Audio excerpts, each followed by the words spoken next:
서울 한남동의 저택에서 한 사람이 숨을 거두었어요. 삼성그룹의 총수 강철민 회장이었죠. 78배 나이로 세상을 떠나는 순간까지도 그의 손에는 만년필이 쥐어져 있었고 책상 위에는 방금 작성한 듯한 유언장이 놓여 있었다고 해요. 장례식장은 조문객들로 북적였습니다. 정재계 인사들이 줄을 이었고 언론은 이 거대한 제국의 향방을 주시했죠. 상주석에는 부인 유미란과 두 자녀, 장남 강준혁과 차남 강준서가 자리를 지키고 있었어요. 어머님, 힘내세요. 3일장이 끝나고 유족들은 회장실에 모였습니다. 변호사 이동훈. 그는 30년 넘게 강철민 회장의 법률 고문을 맡아온 인물이었죠. 유언장 개봉을 시작하겠습니다. 이동훈 변호사의 목소리가 울려 퍼졌어요. 유미란과 두 아들은 긴장했죠. 당연히 재산은 가족들에게 분배될 것이라 생각했을 거예요. 그런데 변호사의 얼굴이 순간 굳어졌습니다. 무언가 심상치 않은 내용이 적혀 있는 듯했죠. 읽어주시죠. 나 강철민은 정신이 온전한 상태에서 이 유언을 남긴다. 나의 전 재산은 박수진의 딸에게 상속한다. 순간 회장실이 얼어붙었어요. 뭐라고요? 박수진이 누구죠? 그 여자가 누구냐고요? 유미란의 목소리가 떨렸습니다. 준혁과 준서도 믿을 수 없다는 표정이었죠. 박수진은 회장님께서 30년 전에 만났던 분으로 알고 있습니다. 그분의 딸에게 전 재산을 상속한다는 내용입니다. 이게 말이 됩니까? 우리는 뭡니까? 평생을 함께한 가족은 뭐란 말입니까? 이 유언장은 무효입니다. 정신이 온전하지 않았던 거예요. 치매 진단서라도 받아내야 해요. 어머님, 진정하세요. 변호사님, 이 유언장에 법적 효력이 있습니까? 회장님께서 공증까지 받으신 유언장입니다. 법적으로 완벽한 효력을 지닙니다. 박수진의 딸이라. 그 여자를 찾아야겠군요. 그리고 이 말도 안 되는 유언을 철회시켜야 해요. 유언은 철회가 불가능합니다. 다만 뭡니까? 어서 말해보세요. 상속인이 상속을 포기하거나 상속 결격 사유가 있다면 무효가 될 수 있습니다. 유미란의 눈빛이 변했어요. 그 여자를 찾아야겠어요. 박수진의 딸을 말이에요. 다음 날 준혁은 사설탐정사무소를 찾았습니다. 강남역 근처의 허름한 건물 3층에 위치한 작은 사무실이었죠. 문패에는 진실탐정사무소라고 적혀 있었어요. 어서 오십시오. 40대 초반으로 보이는 사내 탐정 김상호였습니다. 박수진이라는 여자를 찾아야 합니다.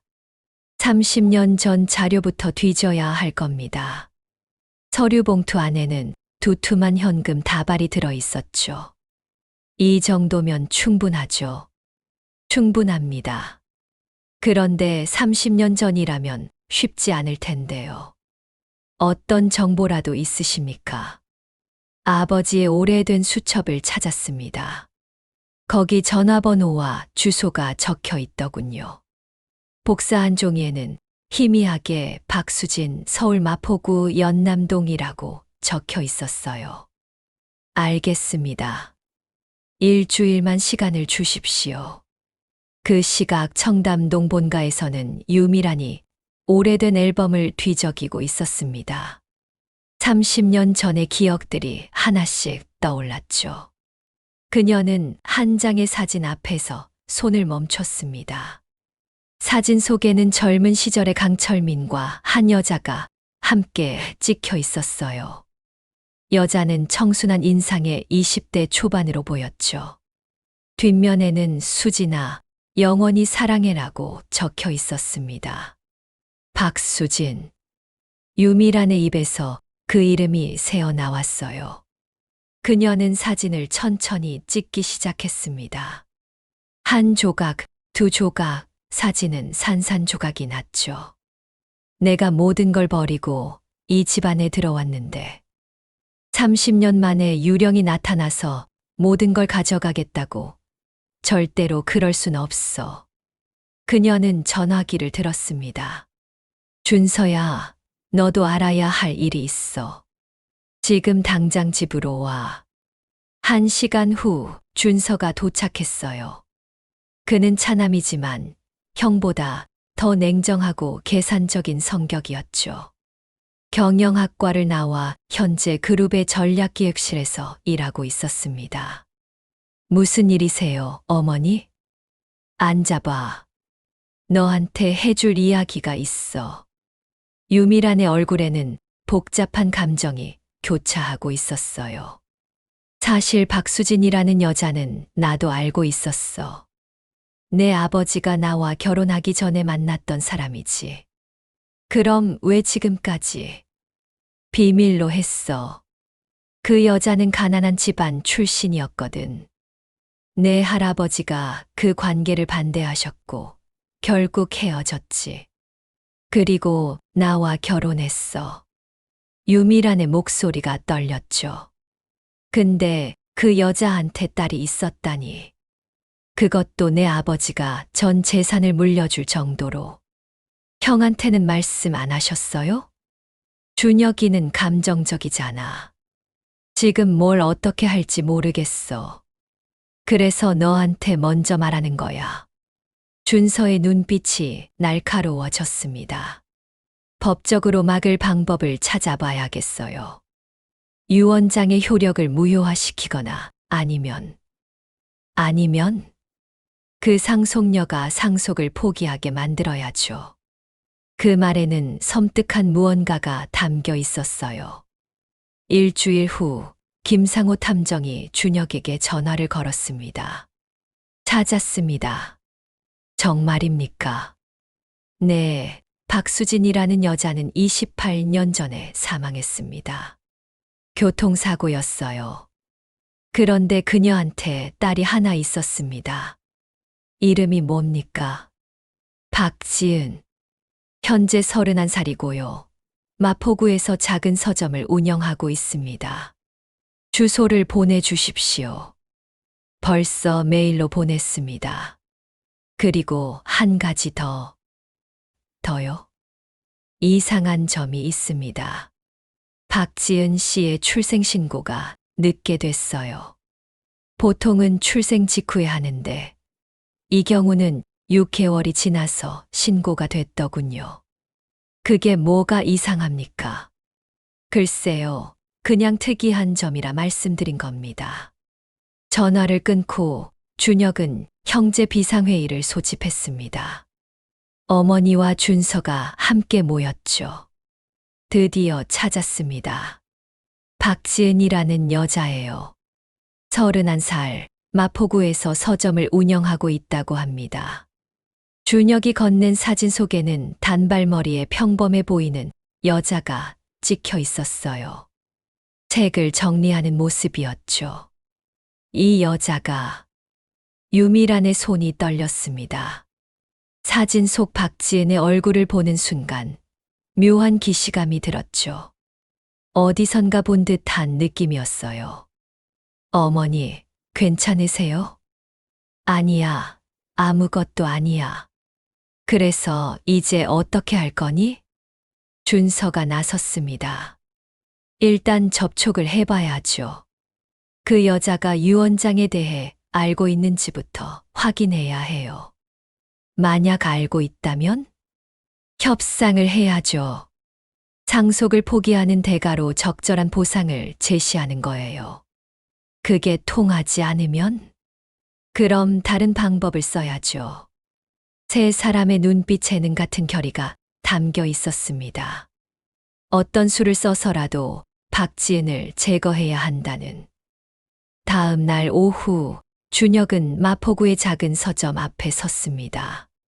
책과 꿈이라는 간판이 달린 2층짜리 건물이었죠.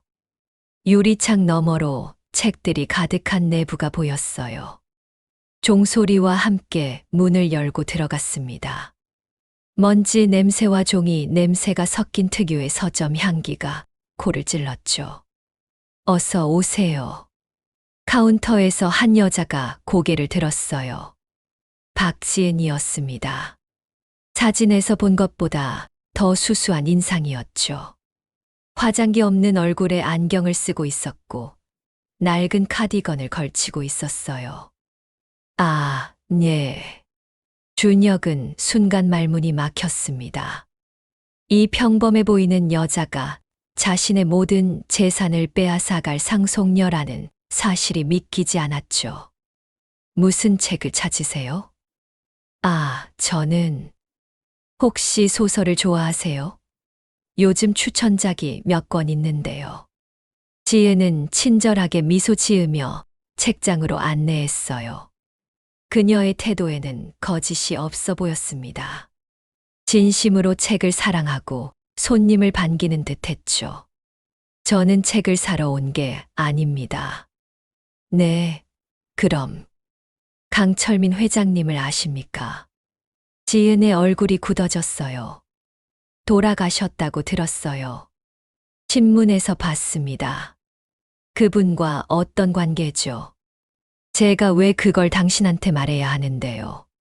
지은의 목소리에 경계심이 묻어났습니다. 제 소개가 늦었군요. 저는 강준혁입니다. 고인의 장남이죠.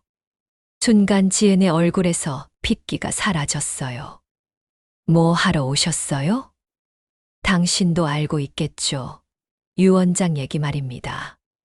무슨 유 원장이요? 모르는 척은 그만두시죠. 강철민 회장이 전 재산을 당신에게 상속한다는 유 원장을 남기셨어요. 지은은 진심으로 놀란 표정을 지었습니다. 무슨 소리예요? 저는 그런 거 모르는데요. 정말 모릅니까? 당신 어머니가 박수진 씨 맞죠? 30년 전에 우리 아버지와 만났던. 그건. 그래서 당신이 상속자가 된 겁니다. 이해가 되십니까? 지은의 얼굴은 새하얗게 질려 있었죠. 저는 정말 몰랐어요. 강철민 회장님이 제 생부라는 것도, 유 원장도 아무것도 몰랐다고요. 생부. 준혁의 눈빛이 날카로워졌습니다. 그럼 당신은 강철민 회장의 친딸이란 말입니까? 제 어머니가 그렇게 말씀하셨어요. 돌아가시기 전에 제 친아버지가 재벌이었다고, 하지만 만날 수 없다고. 그래서 재산을 노린 거군요. 아니에요. 저는 그런 거 바라지 않았어요. 평생 아버지 없이 자랐고 그냥 그렇게 살아왔어요. 지은의 목소리가 떨렸습니다. 눈가에 눈물이 맺히기 시작했죠. 그 눈물도 연기겠죠. 나가주세요. 제발 나가주세요. 가기 전에 한 가지만 확실히 해두죠. 당신이 그 유언장을 받아들인다면 우리 가족은 절대 가만히 있지 않을 겁니다. 위협하시는 거예요. 경고입니다. 현명한 선택을 하시길 바랍니다. 준혁은 명함 한 장을 카운터에 던지고 서점을 나갔습니다. 문이 닫히는 소리와 함께 지혜는 그 자리에 주저앉았죠. 이럴 수가. 평온했던 일상이 순식간에 무너져 내리는 것 같았습니다. 그날 밤 지혜는 잠을 이룰 수 없었어요. 천장을 바라보며 어머니의 마지막 말들을 떠올렸죠. 28년 전 어머니 박수진은 교통사고로 세상을 떠났습니다. 그때 지은의 나이는 겨우 3살이었죠. 마지막 병원 침대에서 어머니가 한 말이 기억났어요. 지은아, 미안해. 엄마가 너한테 좋은 아빠를 만들어주지 못했어. 엄마, 아파. 엄마는 괜찮아. 지은아, 너는 아빠가 있단다. 아주 훌륭한 분이셔. 그런데 만날 수 없어. 우리 신분이 달라서. 아빠 보고 싶어. 미안해, 지은아. 엄마가 죄를 지었어. 용서해줘. 그것이 어머니의 마지막 말이었습니다. 이후 지은은 외할머니 손에서 자랐죠. 외할머니도 10년 전에 돌아가시고 그 후로는 혼자였어요. 아버지에 대한 궁금증은 늘 있었지만 찾으려고 하지 않았습니다. 어머니가 만날 수 없다고 했으니 그럴 만한 이유가 있을 거라 생각했죠. 그런데 이제 와서 전 재산을 상속한다니. 도대체 무슨 일이 벌어지고 있는 걸까요? 핸드폰이 울렸습니다. 모르는 번호였죠. 여보세요? 박지은 씨죠. 저는 이동훈 변호사입니다. 강철민 회장님의 법률 고문이었죠. 아, 네. 내일 오전 10시에 저희 사무실로 와주실 수 있겠습니까? 유 원장에 대해 상세히 설명드려야 할 것 같습니다. 알겠습니다. 전화를 끊고 지은은 한숨을 내쉬었습니다.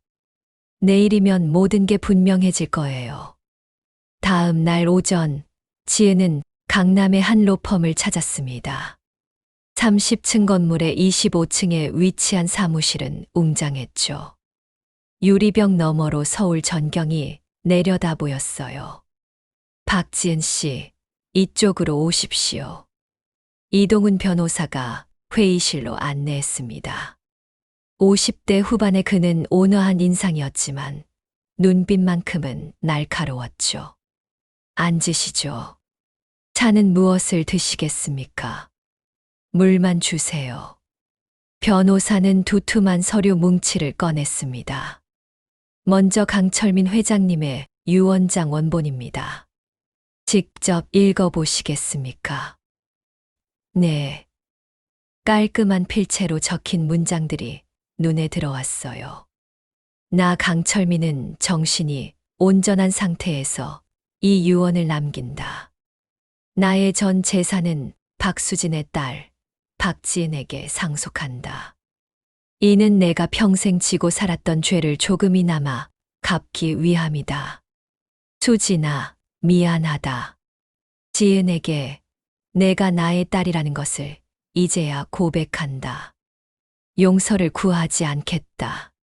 다만 이것만은 받아주길 바란다. 지은의 눈에서 눈물이 흘러내렸습니다. 제가 정말 그분의 딸인가요? 유전자 검사 결과가 여기 있습니다. 변호사가 또 다른 서류를 건넸죠. 회장님께서 돌아가시기 6개월 전에 개인적으로 검사를 의뢰하셨습니다. 박지은 씨의 머리카락을 확보하셔서요. 어떻게? 회장님께서 서점에 몇 번 방문하신 적이 있습니다. 그때 몰래 채취하신 것 같습니다. 저는 몰랐어요. 손님 중에 그런 분이 계셨다는 것도. 회장님께서 일부러 정체를 숨기셨습니다. 당신을 지켜보고 싶으셨던 것 같습니다. 박지은 씨, 이제부터 드릴 말씀이 중요합니다. 잘 들어주십시오. 네. 강철민 회장의 재산 규모는 약 3조 원입니다.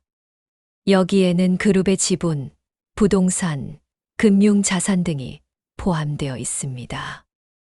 3조. 지은은 그 액수가 실감이 나지 않았어요. 이 모든 것이 당신에게 상속됩니다. 물론 상속세를 내야 하지만 그래도 천문학적인 금액이죠. 저는 그런 거 원하지 않았어요. 알고 있습니다.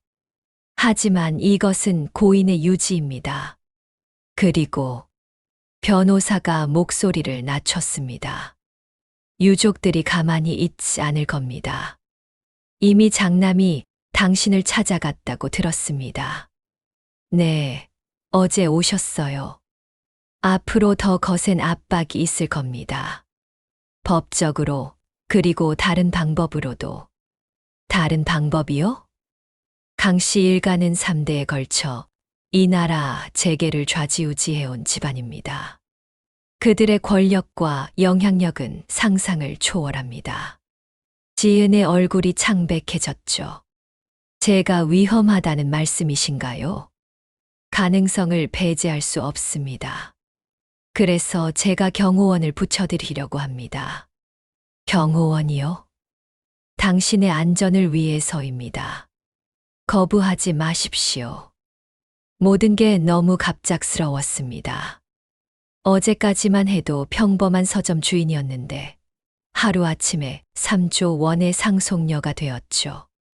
변호사님, 제가 이 상속을 포기하면 어떻게 되나요? 법정 상속인들에게 돌아갑니다. 부인과 2 아들에게 분배되겠죠. 그게 맞는 것 같은데요. 저는 평생 그분과 아무 연도 없이 살았잖아요. 변호사가 고개를 저었어요. 당신은 친딸입니다. 혈연으로 보면 가장 가까운 관계죠. 하지만, 그리고 유족들이 그토록 원한다면 그들에게는 뭔가 떳떳하지 못한 구석이 있는 겁니다. 무슨 뜻이죠? 강철민 회장이 왜 가족 대신 당신을 선택했을까요? 그냥 미안해서 아닙니다. 뭔가 이유가 있을 겁니다. 변호사는 서랍에서 또 다른 봉투를 꺼냈습니다. 이건 회장님께서 당신에게만 전하라고 하신 편지입니다. 지은은 떨리는 손으로 봉투를 받아들었죠. 지은에게 이 편지를 읽고 있다면 나는 이미 세상을 떠났을 것이다. 먼저 사과하고 싶다.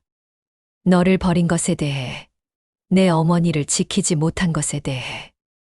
30년 전 나는 사랑보다 가문을 택했다. 수진을 포기하고 유미란과 결혼했다. 그것이 내 인생 최대의 실수였다. 수진이 임신한 사실을 알았을 때는 이미 늦었다. 아버지는 나를 감시했고 수진에게 접근하지 못하게 했다. 그리고 수진은 혼자 너를 낳았다. 나는 비겁하게도 멀리서 지켜만 봤다. 1년에 한 번씩 몰래 너희 모녀를 보러 갔다. 하지만 다가가지 못했다. 이미 다른 가정을 꾸렸기 때문이다. 수진이 죽었을 때 나는 미쳐버릴 것 같았다. 내 책임이었다. 내가 제대로 돌봤다면 그런 낡은 차를 타지 않았을 것이고 사고도 나지 않았을 것이다. 너를 데려와 키우고 싶었다. 하지만 그것조차 할 수 없었다. 이미 2 아들이 있었고 유미란이 용납하지 않았을 것이다. 그래서 나는 비겁하게도 또 포기했다. 대신 외할머니에게 매달 생활비를 보냈다. 내가 대학에 갈 때도 서점을 열 때도 뒤에서 도볐다. 하지만 그것만으로는 부족했다. 이제라도 너에게 마땅히 줘야 할 것을 주고 싶다. 아버지로서의 책임을, 사랑을. 재산이 전부는 아니겠지만 이것이 내가 줄 수 있는 마지막이다. 그리고 하나 더. 진실을 밝혀주길 바란다. 내가 차마 밝히지 못한 진실을.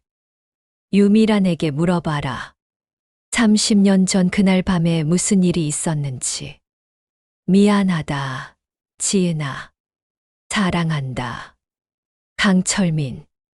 편지를 읽는 동안 지은의 눈에서는 눈물이 멈추지 않았습니다. 그녀는 책상에 얼굴을 묻고 소리 없이 울었죠.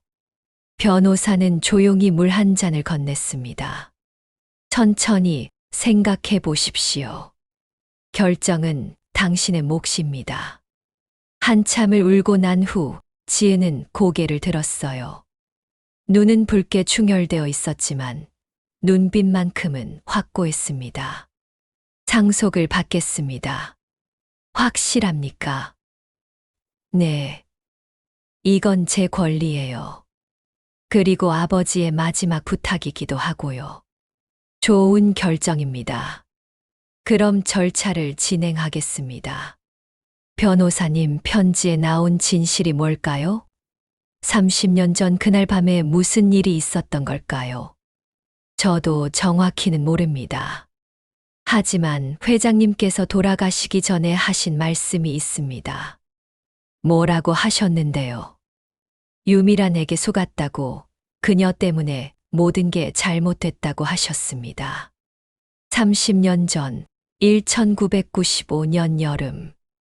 25세 강철민은 아버지가 정해준 약혼녀 유미란과의 만남을 피해 연남동의 작은 카페로 도망쳤어요. 그곳에서 박수진을 만났죠.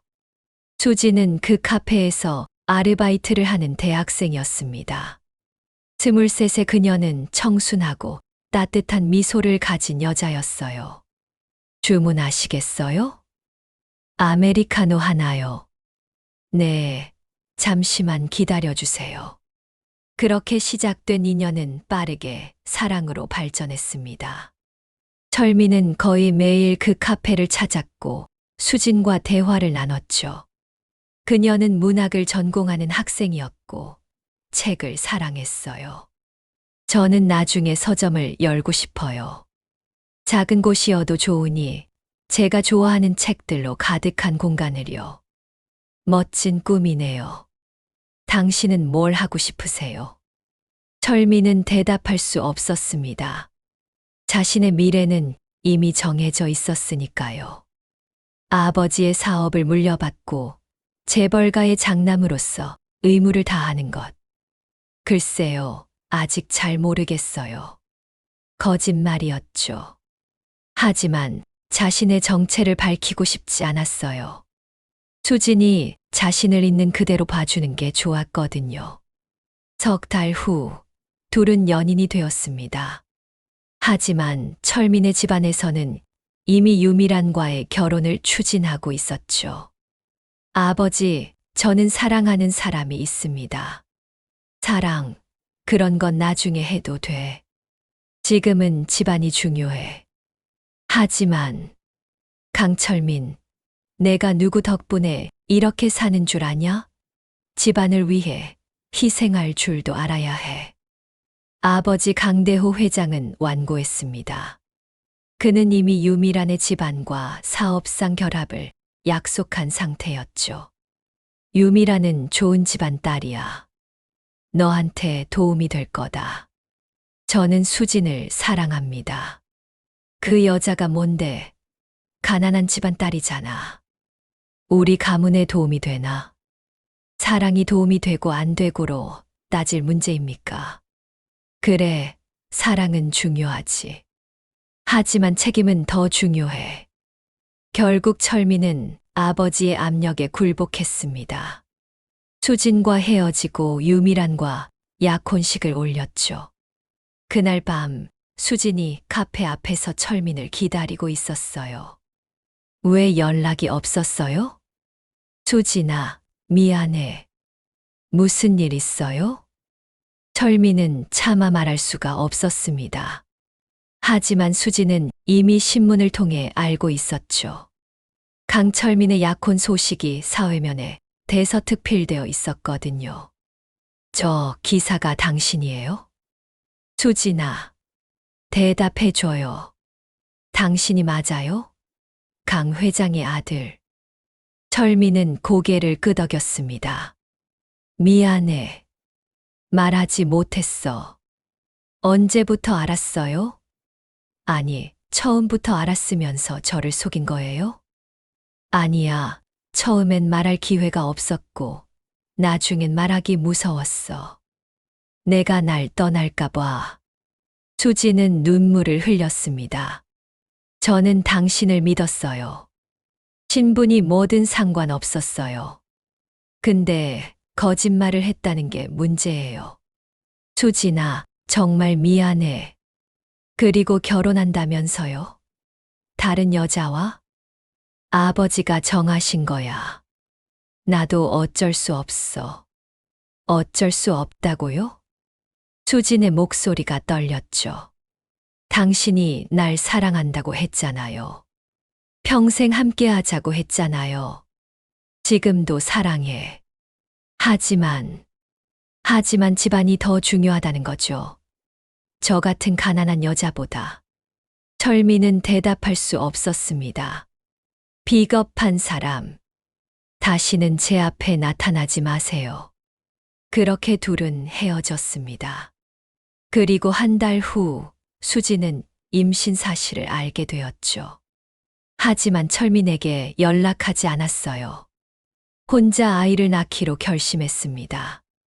같은 시기 유미란도 임신을 했어요. 약혼 후 6개월 만이었죠. 결혼식은 빠르게 진행되었고 출산 예정일은 이듬해 3월이었습니다. 그런데 이상한 일이 벌어졌어요. 어느 날 유미란이 갑자기 출혈을 했습니다. 병원으로 급히 실려갔고 의사는 심각한 표정으로 말했죠. 유산될 위험이 있습니다. 절대 안정이 필요해요. 유미란은 병실에 누워 천장을 바라봤습니다. 사실 그녀도 철민을 사랑하지 않았죠. 이 결혼은 양가의 이해관계가 맞아떨어진 정략 결혼이었습니다. 하지만 강 회장 부인이라는 자리는 매력적이었어요. 그런데 임신이 문제였습니다.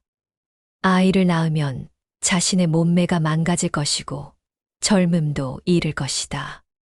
더군다나 철민은 여전히 그 여자 박수진을 그리워하는 것 같았죠. 어느 날 밤 유미라는 사설 탐정을 고용했습니다. 박수진이라는 여자를 미행해 주세요. 무슨 목적으로요? 그냥 뭘 하고 사는지 알고 싶어요. 2주일 후 탐정이 보고서를 가져왔습니다. 박수진 씨가 산부인과에 다니고 있습니다. 뭐라고요? 임신한 것 같습니다. 6개월 정도 됐다고 하더군요. 유미란의 얼굴이 굳어졌습니다. 계산을 해보니 시기가 맞았죠. 철민과 헤어진 직후에 임신한 것입니다. 남편이 아버지인가요? 확실하지는 않지만 가능성이 높아 보입니다. 유미란은 분노로 떨었습니다. 자신도 임신한 상태에서 남편의 예지 여자도 임신이라니. 더 조사해 주세요. 그 여자가 누구를 만나는지, 뭘 하는지 모두요. 한 달 후 유미라는 결정적인 정보를 얻었습니다. 수진이 혼자 아이를 낳을 준비를 하고 있다는 것, 그리고 철민에게 알리지 않았다는 것. 유미란의 머릿속에 사악한 계획이 떠올랐죠. 어느 추운 겨울밤 유미란은 수진을 찾아갔습니다. 수진은 작은 원룸에서 혼자 살고 있었죠. 만삭의 몸으로 힘겹게 생활하고 있었어요. 누구세요? 강철민의 아내 유미란입니다. 수진의 얼굴이 창백해졌습니다. 무슨 일이세요? 들어가도 될까요? 수진은 마지못해 문을 열어주었죠. 유미란은 방 안을 둘러보며 냉소를 지었습니다. 여기서 산다고요? 이런 좁은 곳에서. 용건만 말씀해 주세요. 임신했다면서요? 철민이 씨의 아이죠. 상관없잖아요. 저는 혼자 키울 거예요. 혼자? 웃기는 소리. 어떻게 혼자 키워요? 돈도 없으면서. 제 일이에요. 나가주세요. 잠깐만요. 유미란이 지갑을 꺼내 수표 한 장을 던졌습니다. 5천만 원입니다. 가지세요. 뭐 하자는 거예요? 아이를 지우세요. 그리고 영영 사라지세요. 수지는 분노로 떨었죠. 미쳤어요? 어떻게 아이를? 이미 만삭이라고요? 그럼 낳고 나서 버리세요. 어디 고아원에라도. 나가요. 당장 나가라고요. 유미라는 냉정한 표정으로 수표를 집어들었습니다. 후회할 거예요. 나중에 손 벌리지 마세요. 그날 밤 수지는 혼자 울었습니다. 배 속의 아이가 움직였죠. 미안해, 아가야. 엄마가 너를 잘 키울게. 꼭 행복하게 해줄게. 하지만 그로부터 석 달 후 비극이 일어났습니다. 수지는 아이를 낳고 병원에서 퇴원하던 길에 교통사고를 당했어요. 상대 차량은 음주운전 차량이었죠. 수지는 아이를 끝까지 감싸 안고 숨졌습니다. 기적적으로 아이는 살아남았어요. 생후 2개월의 박지은이었습니다. 외할머니가 달려와 아이를 데려갔습니다. 그리고 장례를 치렀죠. 초라한 장례식이었습니다. 조문객도 거의 없었어요. 하지만 멀리서 한 남자가 지켜보고 있었습니다. 강철민이었죠. 그는 검은 선글라스를 쓰고 멀찍이 서서 수진의 영정을 바라봤습니다. 미안해, 수진아. 정말 미안해. 그의 눈에서 눈물이 흘러내렸어요. 하지만 다가갈 수 없었습니다. 이미 다른 가정의 가장이었고 아내 유미란이 곧 출산을 앞두고 있었으니까요. 철민은 외할머니에게 비밀리에 연락을 취했습니다. 제가 아이 양육비를 대겠습니다. 당신이 누구시죠? 저는 수진이의 친구였습니다. 아이가 제대로 자랄 수 있게 돕고 싶습니다. 외할머니는 의심스러웠지만 거절하지 않았습니다. 형편이 어려웠기 때문이죠. 그렇게 철민은 뒤에서 지은을 도왔습니다. 매달 생활비를 보내고 큰 돈이 필요할 때마다 지원했죠. 하지만 단 한 번도 직접 만나지는 않았어요. 28년이 흘렀습니다. 지은은 어엿한 성인이 되었고 서점을 운영하고 있었죠. 철민은 병에 걸렸습니다. 췌장암 말기였죠. 시한부 선고를 받았어요. 6개월 정도 남았습니다.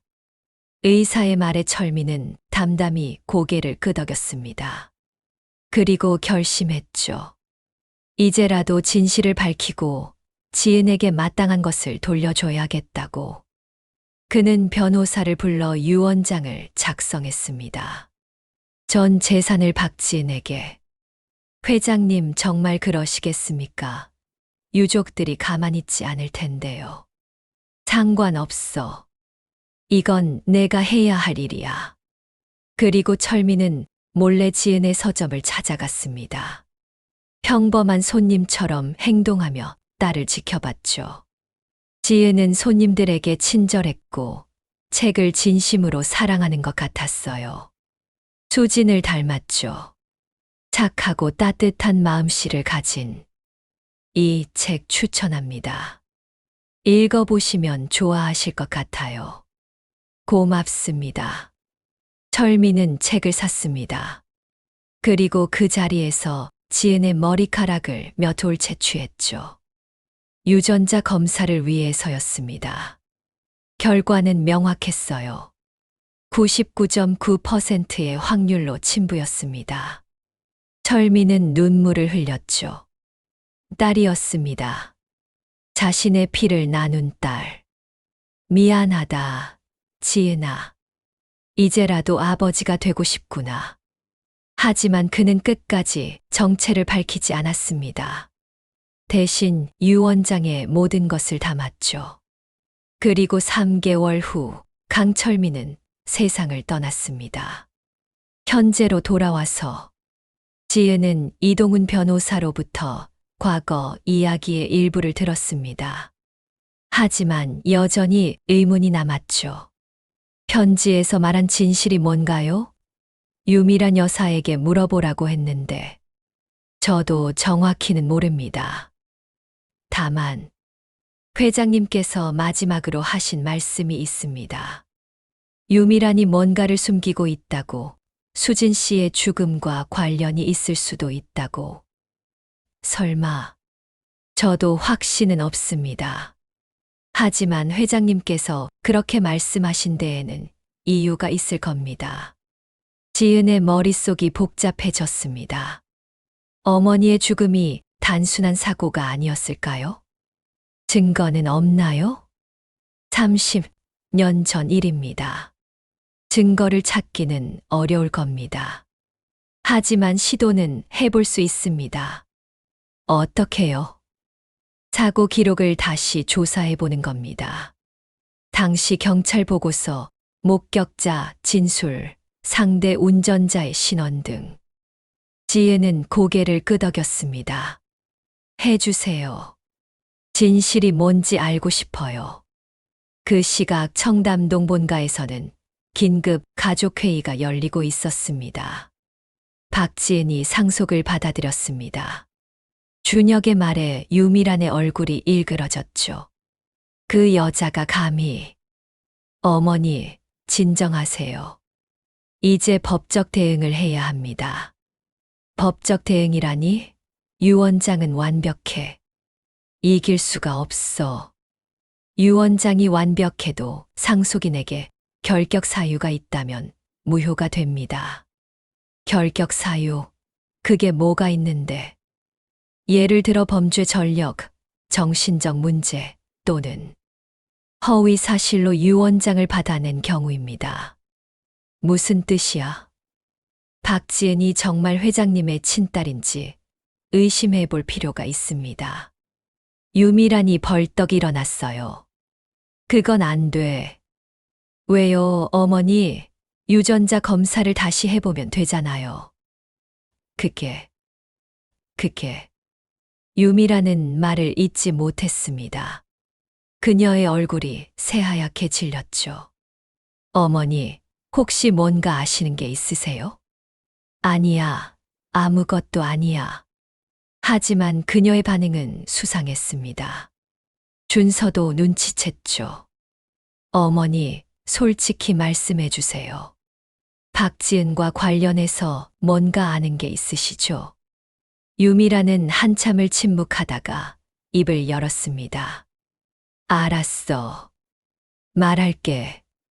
하지만 이 이야기는 이 방 밖으로 나가서는 안 돼. 박지은은 정말로 너희 아버지의 딸이야. 그럼 왜 그렇게 놀라신 거예요?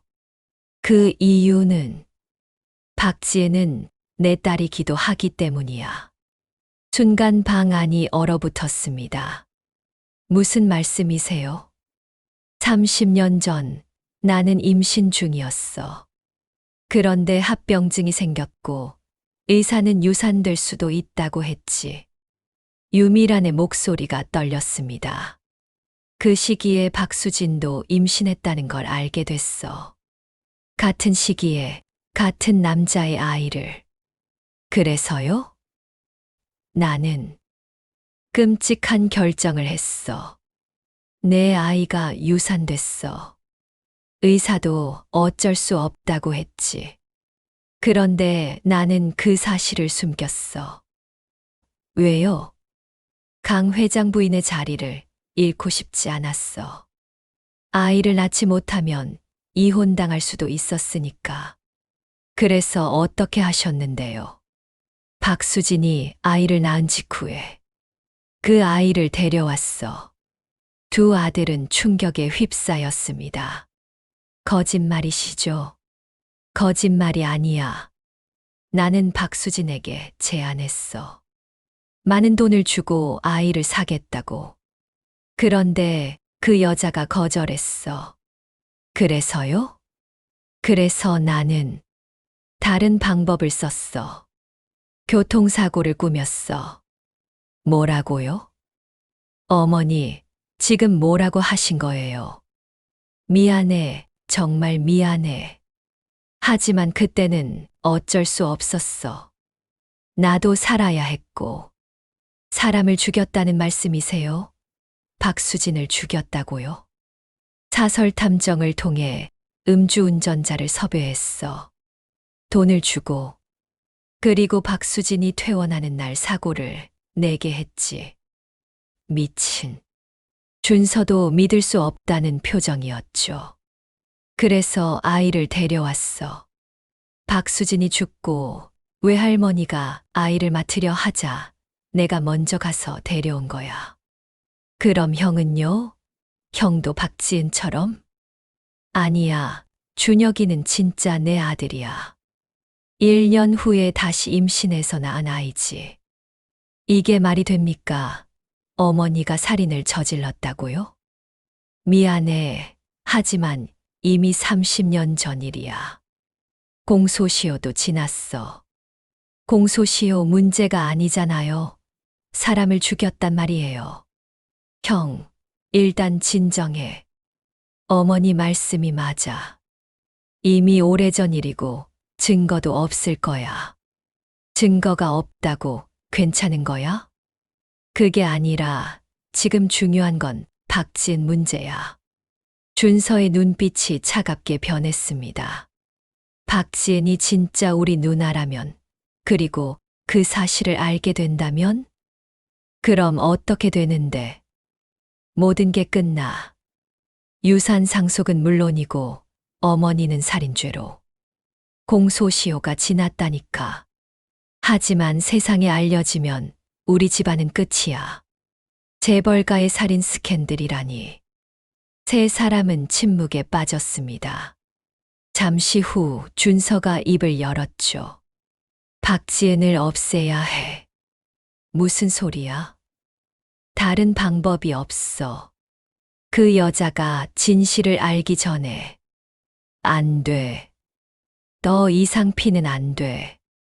그럼 어떡하라고요? 우리가 감옥에 갈 수도 있어요. 방법을 찾아보자. 법적으로, 평화롭게. 하지만 준서의 눈빛은 이미 다른 생각을 하고 있었습니다. 지은은 경호원의 보호를 받으며 서점을 계속 운영했습니다. 키가 190cm는 되어 보이는 건장한 남자, 최민수였죠. 불편하시죠? 제가 계속 따라다니는 게. 아니에요. 안전을 위해서니까요.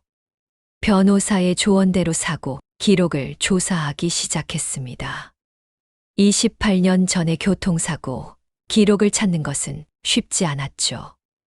당시 경찰서 기록을 찾아봤는데 대부분 폐기됐더군요. 그럼 방법이 없나요? 아니요. 다행히 신문 기사가 남아 있습니다. 당시 꽤 큰 사고였거든요.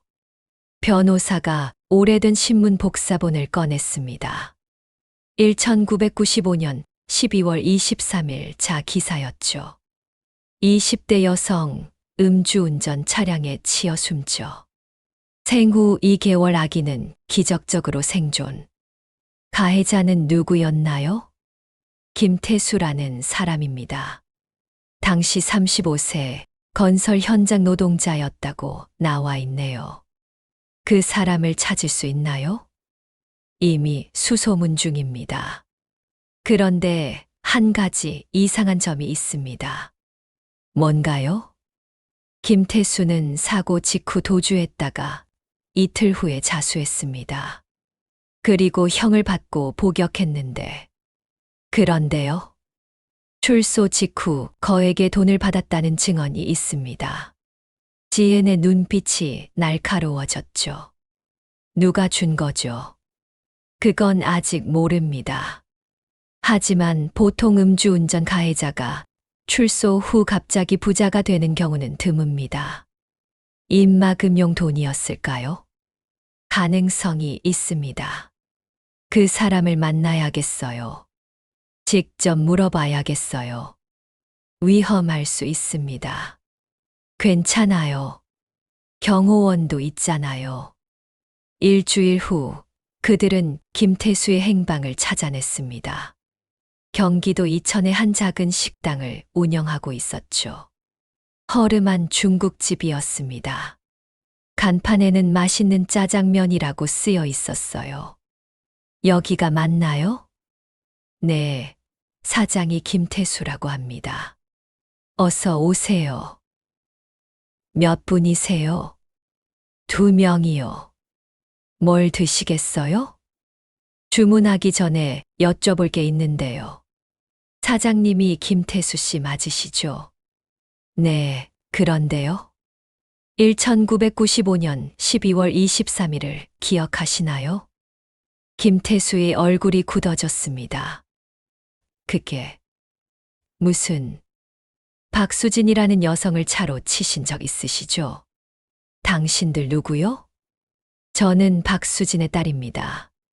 그날 사고에서 살아남은 아기였어요. 김태수의 얼굴에서 핏기가 사라졌습니다. 미안합니다.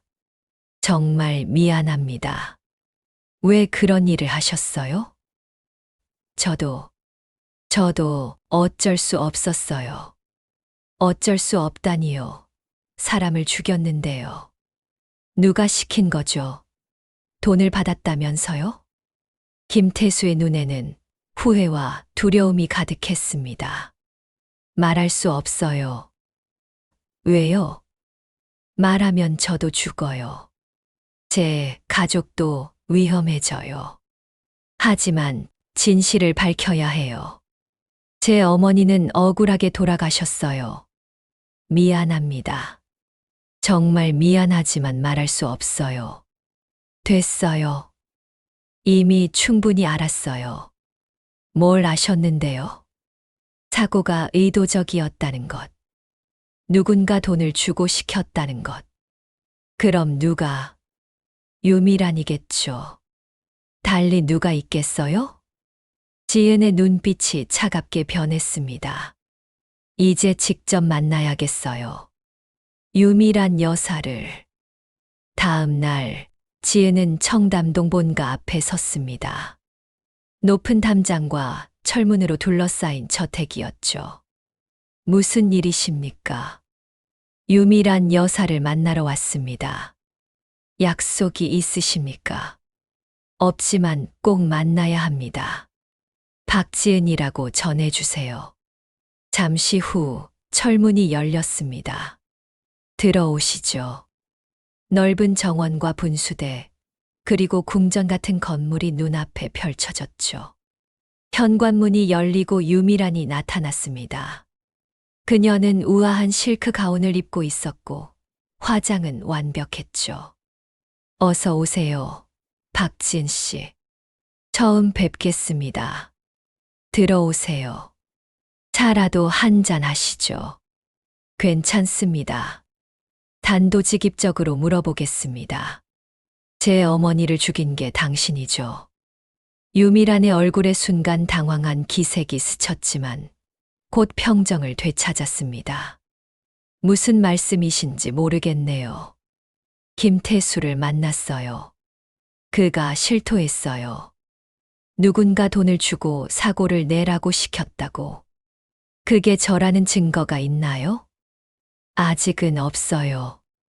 하지만 찾아낼 겁니다. 박지은 씨, 당신은 지금 매우 위험한 게임을 하고 있어요. 위협인가요? 충고예요. 진실을 찾는 게 항상 좋은 건 아니에요. 제게는 진실을 알 권리가 있어요. 권리, 당신이 모든 걸 알게 된다면 가장 고통받을 사람이 누군지 아세요? 누구죠? 당신이에요. 진실은 생각보다 잔인할 수 있어요. 당신이 감당할 수 있을까요? 해보겠어요. 그래요? 그럼 한 가지 알려드리죠. 당신은 제 딸이에요. 지혜는 순간 숨이 멎는 것 같았습니다. 무슨 소리예요? 30년 전 박수진이 당신을 낳았을 때 나는 당신을 데려왔어요. 내 딸로 키우려고. 거짓말이 아니에요. 당신은 1살이 될 때까지 이 집에서 자랐어요. 내가 직접 키웠죠. 그럼 왜 저를 버린 거예요? 강철민이 알아버렸어요. 당신이 수진의 딸이라는 걸. 그래서 나는 당신을 돌려보낼 수밖에 없었죠. 돌려보냈다고요? 마치 물건처럼? 당신은 괴물이에요. 괴물이라고요? 나는 살아남기 위해 최선을 다했을 뿐이에요. 제 어머니를 죽이고 저를 빼앗고 그게 최선이라고요? 당신은 이해 못할 거예요. 이 세계가 얼마나 냉혹한지 경찰에 신고하겠어요. 당신이 한 짓을 세상에 알리겠어요. 증거가 없을 텐데요. 찾아내겠어요. 반드시. 그래요. 해보세요. 하지만 명심하세요. 강씨 가문과 맞서는 건 목숨을 거는 일이에요. 각오는 되어 있어요. 집을 나오자 다리에 힘이 풀렸습니다. 괜찮으세요? 아니요. 전혀 괜찮지 않아요. 지은의 눈에서 눈물이 흘러내렸습니다. 모든 게 너무 충격적이었죠. 집으로 갈까요? 아니요. 변호사 사무실로 가주세요. 이동훈 변호사님을 만나야 해요. 이동훈 변호사 사무실에서 지은은 유미란과의 대화를 모두 털어놓았습니다. 정말입니까? 당신을 데려다 키웠다고? 네, 직접 그렇게 말했어요. 그럼 출생신고 기록을 다시 확인해 봐야겠습니다. 무슨 뜻이죠? 당신의 출생신고가 6개월 늦게 됐다고 했죠. 그 기간 동안 당신이 유미란의 집에 있었을 가능성이 있습니다. 확인할 수 있나요? 병원 기록을 찾아보겠습니다. 30년 전이라 쉽지 않겠지만 며칠 후 변호사가 중요한 정보를 찾아냈습니다. 박지은 씨, 이걸 보세요. 이건 당신의 출생 기록입니다. 1995년 9월 15일 출생. 네, 제 생일이에요. 그런데 출생신고는 다음 해 3월에 됐습니다. 왜 그렇게 늦었을까요? 그 이유를 찾았습니다. 당시 외할머니가 경찰서에 아기 실종 신고를 했었어요. 실종이요? 네, 박수진 씨가 사망한 후 당신을 병원에서 데려갔는데 며칠 후 갑자기 사라졌다는 겁니다. 누가 데려간 거죠? 기록에는 친척이라고만 되어 있습니다. 하지만 제 추측으로는 유미란이겠죠. 그렇습니다. 그리고 6개월 후 당신이 갑자기 외할머니 집 앞에 버려져 있었다고 합니다. 버려졌다고요? 네, 누군가 한밤중에 아기를 두고 갔답니다.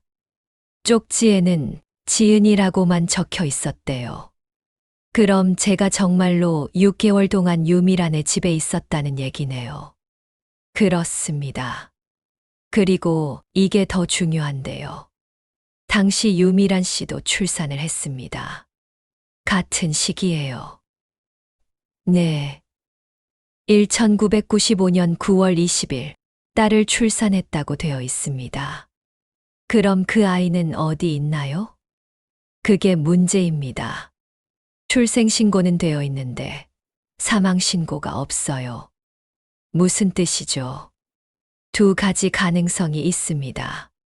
첫째, 그 아이가 죽었지만 신고하지 않았거나. 둘째는 당신이 그 아이일 수도 있습니다. 지혜는 깊은 혼란에 빠졌습니다. 그럼 제가 박수진의 딸인가요? 유미란의 딸인가요? DNA 검사를 다시 해봐야 알 수 있습니다. 유미란과의 친자 관계를 확인하는 거죠. 어떻게요? 그 여자가 협조할 리 없잖아요. 법원에 신청하면 됩니다. 상속 문제와 관련이 있으니 충분히 가능합니다. 해주세요. 진실이 뭔지 알고 싶어요. 한편 강씨 가문에서도 비상이 걸렸습니다. 박지은이 법원에 유전자 검사를 신청했습니다.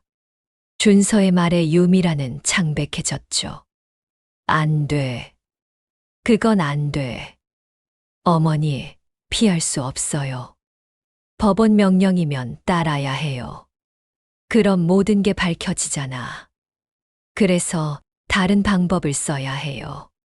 형, 무슨 생각이야? 박지은을 협박하는 거야. 물러서지 않으면 큰일 날 거라고. 그게 통할까? 통하게 만들어야지. 준혁은 사설 탐정을 다시 고용했습니다. 박지은의 약점을 찾아내세요. 뭐든 좋아요. 알겠습니다. 일주일 후 탐정이 보고서를 가져왔습니다. 특별한 약점은 없습니다. 평범하게 살아왔고 범죄 경력도 없어요. 친구는, 가족은, 친한 친구가 몇 명 있고 외할머니는 이미 돌아가셨습니다. 가까운 가족은 없어요. 서점은 매출이 그리 좋지 않습니다. 빚도 좀 있는 것 같더군요. 빚이라 얼마나 되죠? 약 5천만 원 정도입니다. 그 정도면 충분해. 준혁은 계획을 세웠습니다. 지은의 채권자들에게 접근해서 빚을 떠안고 그걸 빌미로 압박하는 것이었죠. 며칠 후 지은에게 낯선 전화가 걸려왔습니다. 박지은 씨 맞으시죠? 네, 누구세요? 저는 채권 회수 업체에서 나온 사람입니다. 당신이 진 빚을 우리가 인수했어요. 네, 무슨 말씀이세요? 5천만 원 일주일 안에 갚으셔야 합니다. 못 갚으면 서점을 압류할 겁니다. 일주일이요. 그건 너무 짧아요. 우리는 상관없어요. 원금의 이자까지 합쳐서 6천만 원입니다. 일주일. 전화가 끊겼습니다. 지은은 패닉에 빠졌죠. 이게 무슨 일이야? 그녀는 은행에 연락했지만 채권이 이미 다른 곳으로 넘어간 상태였습니다. 누가 산 거죠? 죄송하지만 말씀드릴 수 없습니다. 지은은 직감했습니다. 강 씨 가문의 짓이라고. 다음 날 준혁이 서점을 찾아왔습니다. 오랜만이네요. 박지은 씨. 당신이 한 거죠. 제 빚을 산 게. 똑똑하시네요. 비겁한 짓이에요. 비겁. 이건 비즈니스예요. 채권을 샀을 뿐인데 뭐가 비겁해요? 뭘 원하는 거예요? 간단해요. 상속을 포기하세요. 그럼 빚을 탕감해드리죠. 안 돼요. 이건 제 권리예요. 권리, 빚도 못 갚는 주제에 3조 원을 받겠다고요? 그게 아버지의 뜻이었어요. 아버지. 당신에게 아버지가 있었나요? 평생 한 번도 만나본 적 없으면서. 그건 우리는 달라요. 평생을 함께 했어요. 가족이었어요. 그런데 당신 같은 외부인이 나타나서 모든 걸 가져가겠다고? 저도 그분의 딸이에요. 혈육이에요. 증명해 보세요. 유전자 검사 결과가 나오기 전까진 당신은 아무것도 아니에요. 이틀 안에 연락하세요. 아니면 서점은 압류됩니다. 지혜는 그 자리에 주저앉았습니다. 서점은 그녀의 전부였죠. 어머니를 기리는 공간이었고 유일한 생계 수단이었습니다. 어떡하지? 그녀는 이동훈 변호사에게 전화를 걸었습니다. 변호사님, 제가 긴급하게 돈이 필요해요. 얼마나요? 6천만 원이요. 무슨 일이십니까? 지혜는 상황을 설명했죠.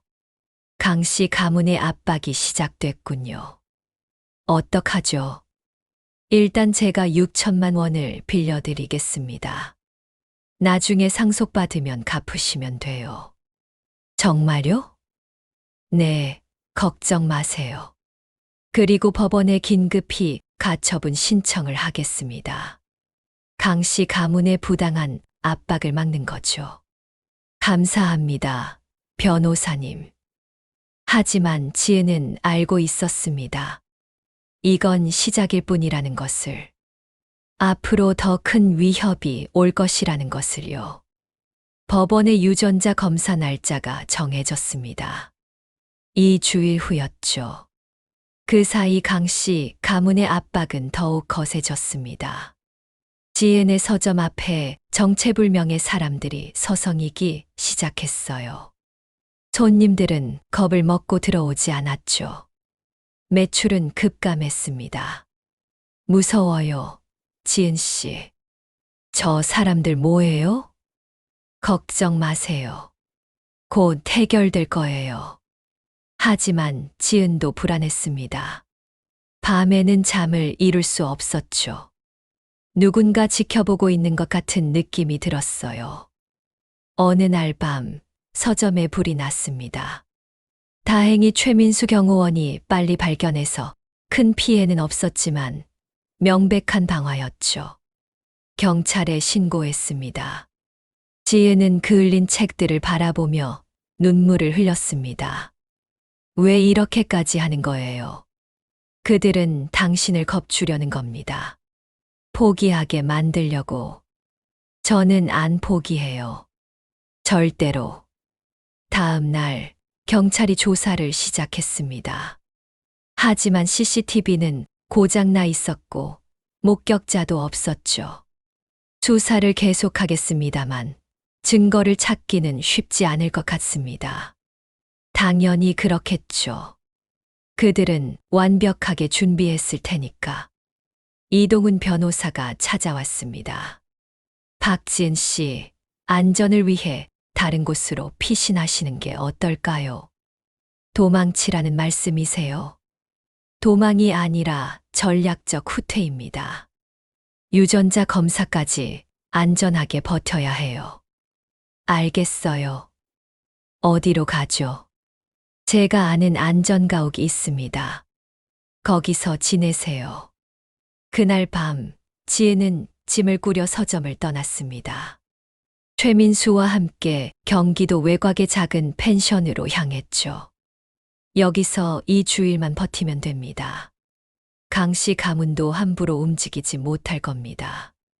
이미 경찰이 수사 중이니까요. 하지만 그날 밤 예상치 못한 일이 벌어졌습니다.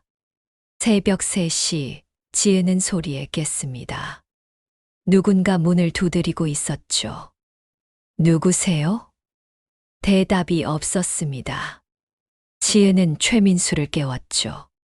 밖에 누가 있어요? 누구십니까? 여전히 대답이 없었습니다. 대신 창문이 깨지는 소리가 들렸죠. 뒤쪽으로. 최민수가 지은을 끌고 뒷문으로 달렸습니다. 하지만 뒷문에도 누군가 기다리고 있었죠. 어디 가십니까, 박지은 씨? 검은 옷을 입은 남자 3명이 서 있었습니다. 얼굴은 마스크로 가려져 있었죠. 누구예요? 우리는 메신저일 뿐입니다.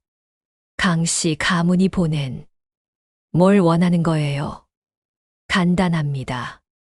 상속 포기 각서에 서명하세요. 싫어요. 그럼 어쩔 수 없군요. 지은 씨를 건드리려면 저를 먼저 넘어야 할 겁니다. 경호원 양반, 우리가 몇 명인지 보이죠? 상관없습니다. 순식간에 싸움이 벌어졌습니다. 최민수는 특수부대 출신답게 능숙하게 싸웠지만 상대가 셋이나 됐죠. 지은은 그 틈에 핸드폰으로 912에 신고했습니다.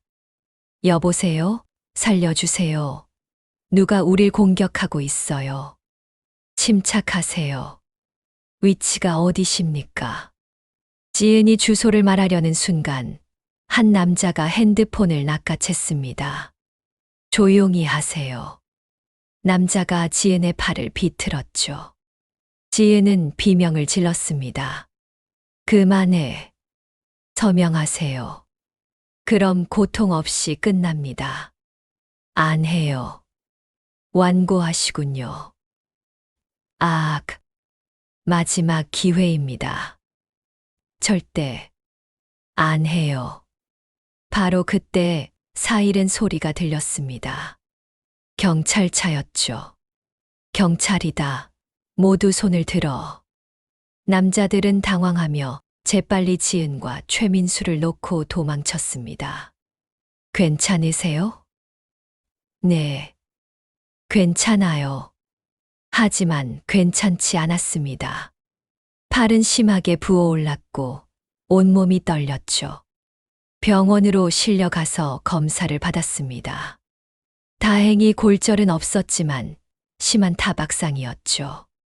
일주일은 깁스를 하셔야 할 것 같습니다. 유전자 검사는 할 수 있나요? 네, 검사에는 문제 없습니다. 이동훈 변호사가 병실로 찾아왔습니다. 정말 죄송합니다. 제가 안전가옥이라고 했는데. 괜찮아요. 변호사님 잘못이 아니에요. 범인들을 잡았습니까? 아니요, 도망쳤습니다. 하지만 CCTV에 일부 찍혔어요. 강 씨 가문과의 연결고리를 찾을 수 있을까요? 노력해 보겠습니다. 하지만 그들은 교묘하게 증거를 남기지 않을 겁니다. 박지은 씨, 정말로 끝까지 가실 겁니까? 목숨까지 걸면서. 이건 목숨의 문제가 아니에요. 제 정체성의 문제예요. 저는 누구인지 알고 싶어요. 박수진의 딸인지, 유미란의 딸인지, 그리고 어머니의 억울함을 풀어드리고 싶어요. 알겠습니다. 제가 끝까지 돕겠습니다. 이틀 후 유전자 검사 날이 왔습니다. 법원의 감독하에 지은과 유미란의 DNA 샘플이 채취됐죠. 둘은 서로 마주 보지 않았습니다. 유미란은 여전히 우아했지만 그녀의 손은 미세하게 떨리고 있었어요. 결과는 일주일 후에 나옵니다. 그때까지 양측 모두 상대방에게 접근하거나 위협하는 행위를 금합니다. 위반 시 법정 모독죄로 처벌될 것입니다. 나가는 길에 지은과 유미란이 복도에서 마주쳤습니다. 박지은 씨, 마지막으로 한 번만 더 말할게요. 그만두세요.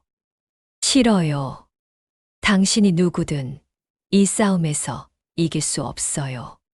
강 씨 가문의 힘은 당신이 상상하는 것 이상이에요. 협박인가요? 경고예요. 진심 어린. 만약 결과가 나온다면 당신도 진실을 감당하지 못할 거예요. 무슨 뜻이죠? 2주일 후에 알게 될 거예요. 지은은 그녀의 뒷모습을 보며 불안감을 느꼈습니다. 무슨 의미였을까? 일주일은 느리게 흘러갔습니다. 지은은 병원에서 회복하며 시간을 보냈죠. 서점은 임시 휴업 상태였습니다. 친한 친구 민지가 찾아왔어요. 지은아, 괜찮아? 응, 이제 많이 나아졌어. 이 모든 게 믿기지 않아. 너한테 이런 일이 일어날 줄이야. 포기하면 안 돼. 너무 위험해 보여. 포기할 수 없어. 여기까지 왔는데. 하지만 목숨이 더 중요하잖아. 알아. 하지만 이건 내 인생이야. 내가 누군지 알아야 앞으로 나아갈 수 있어. 알았어.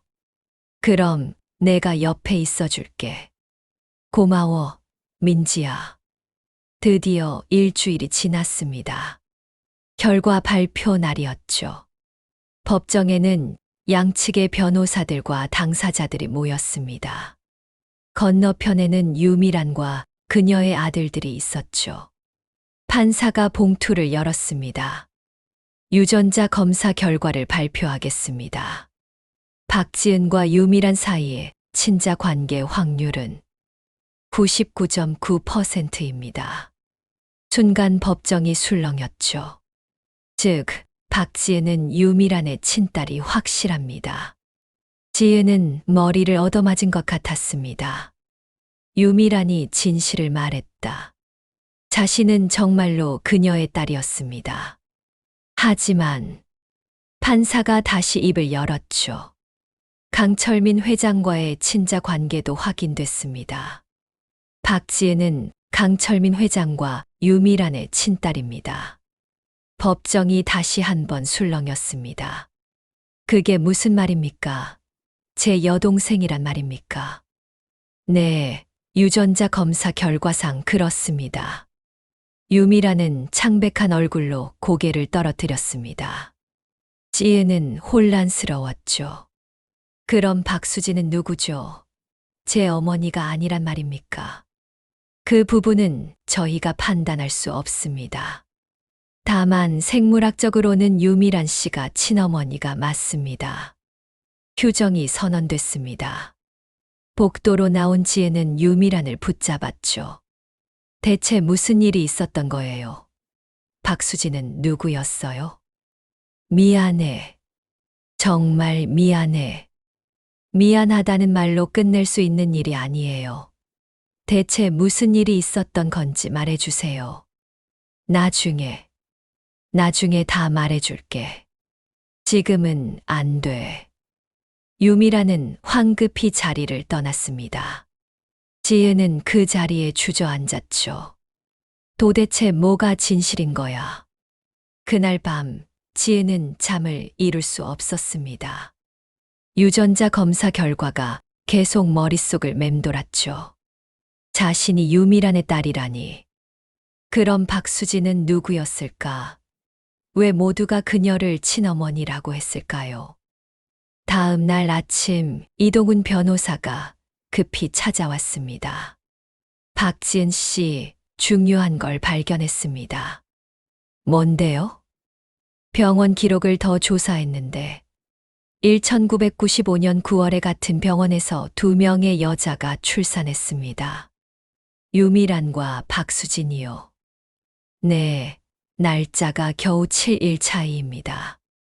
유미란이 9월 15일, 박수진이 9월 22일. 그게 무슨 의미죠? 두 아기가 바뀌었을 가능성이 있습니다. 바뀌었다고요? 네, 당시 병원 시스템이 지금처럼 완벽하지 않았어요. 신생아실에서 실수로 아기가 바뀌는 일이 종종 있었죠. 그럼 제가 원래는 유미란의 딸이었는데 박수진이 저를 데려간 건가요? 아니면 그 반대일 수도 있습니다. 당신이 원래 박수진의 딸이었는데 유미란이 데려갔다가 나중에 돌려준 것일 수도. 어떻게 확인하죠? 당시 병원 직원들을 찾아봐야 합니다. 그리고 더 자세한 기록을 해주세요. 꼭 진실을 밝혀야 해요. 변호사가 조사를 시작한 사이 지혜는 직접 유미란을 찾아가기로 했습니다. 위험합니다. 괜찮아요. 이제 저도 그 집 딸이잖아요. 함부로 못할 거예요. 청담동 본가 앞에 섰습니다. 이번에는 경비원이 막지 않았죠. 어서 오세요, 따님. 따님이라는 호칭이 어색했습니다. 거실에는 유미란이 홀로 앉아 있었어요. 왔구나. 예. 앉아라. 차는 됐어요. 저는 이야기를 하러 왔어요. 뭘 알고 싶니? 모든 것을요. 30년 전에 정확히 무슨 일이 있었는지. 유미란은 잠시 침묵하다가 입을 열었습니다. 좋아. 다 말해줄게. 이젠 숨길 이유도 없으니까. 1995년 9월 15일, 나는 딸을 낳았어. 건강한 여자아기였지. 의사도 축하한다고 했어. 그게 저예요? 그래, 너였어. 이틀 동안 신생아실에서 잘 지냈어. 그런데 9월 17일 밤에 유미란의 목소리가 떨렸죠. 아기가 갑자기 호흡곤란을 일으켰어. 응급 상황이었지. 의사들이 달려왔고 인큐베이터로 옮겼어. 그래서요? 다행히 살았어. 하지만 위험한 상황이었어. 의사는 며칠 더 지켜봐야 한다고 했지. 그 시기에 박수진도 같은 병원에서 아기를 낳았어. 9월 22일이었지. 어떻게 알았어요? 알 수밖에 없었어. 같은 층, 같은 신생아실이었으니까. 게다가 나는 사설 탐정을 시켜서 박수진을 계속 감시하고 있었어. 그래서요? 박수진의 아기는 건강했어. 문제없이 잘 자랐지. 그런데 나는 미쳤던 것 같아. 생각했어. 만약 내 아기가 죽으면 어떡하지? 강 회장 부인의 자리를 잃게 되는 건 아닐까? 그리고 박수진의 건강한 아기를 보니까 질투가 났어. 설마. 그래, 내가 생각하는 그건 맞아. 나는 아기를 바꿨어. 어떻게 그럴 수가? 9월 25일 밤 신생아실의 경비가 허술할 때를 노렸어. 간호사들이 교대하는 시간이었지. 나는 슬쩍 들어가서 이름표를 바꿨어. 미친. 그래, 미쳤지. 나도 알아. 하지만 그때는 너무 절박했어. 내 아기가 죽을까봐, 모든 걸 잃을까봐. 다음 날 아침 의사가 와서 말했어. 위독했던 아기가 갑자기 좋아졌다고. 기적이라고. 하지만 그건 기적이 아니었어. 다른 아기였으니까. 그럼 박수진이 데려간 아기는 내 진짜 딸이었어. 병약한 그 아기를. 그럼 저는 박수진의 친딸이란 말이에요. 생물학적으로는 아니야. 유전자 검사 결과가 증명했잖아. 너는 내 딸이 맞아. 그럼 대체 뭐가 어떻게 된 거예요? 박수진이 데려간 건 내 친딸이 아니었어. 나는 3번 바꿨거든. 3번요? 처음엔 내가 말한 대로야. 병약한 내 아기와 건강한 박수진의 아기를 바꿨어. 그런데 이틀 후 양심의 가책을 느꼈어. 아무리 그래도 이건 아니라고 생각했지. 그래서요? 다시 바꿨어. 원래대로.